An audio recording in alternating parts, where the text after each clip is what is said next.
My name is Dr. Marissa Parrott and I'm the reproductive biologist here at Zoos Victoria. I've been lucky to work with the critically endangered mountain pygmy-possum for 15 years with the recovery team and 13 years up at Healesville Sanctuary. The mountain pygmy-possum is critically endangered and we believe there are fewer than 2,000 of them left in the world.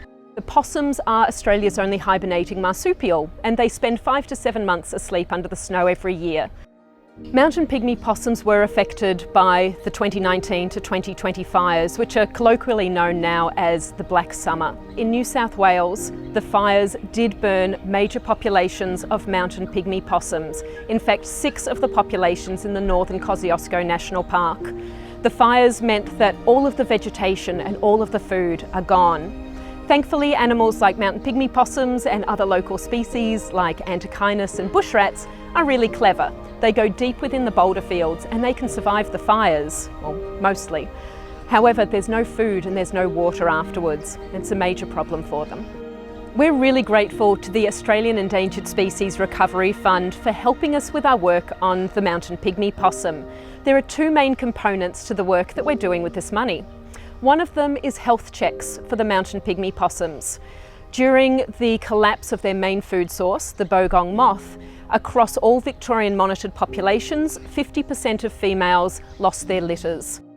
We worked with the mountain pygmy-possum recovery team to come up with tools that we could use in the future if they're needed after something like a major bushfire or a collapse of their main food source, the Bogong moth. We came up with a supplementary food that we call Bogong bickies. We tested the Bogong bickies with the possums in our care at Healesville Sanctuary and we found that it was safe, it was really palatable, they liked to eat it, but they didn't love it. It's exactly what we want with a supplementary food, that it's there as a backup that they'll eat, but if they can find something like Bogong moths, they'll eat those ones first. During this season, and with the help of the fund, we have collected fecal samples and parasite samples and information with the field team, with the mountain pygmy-possum recovery team, from 100 individuals from 5 different populations. We're looking at all of this work at the moment at Healesville Sanctuary's Australian Wildlife Health Centre, as well as working with expert parasitology labs with the University of Melbourne, so we can learn as much as we can about the possums.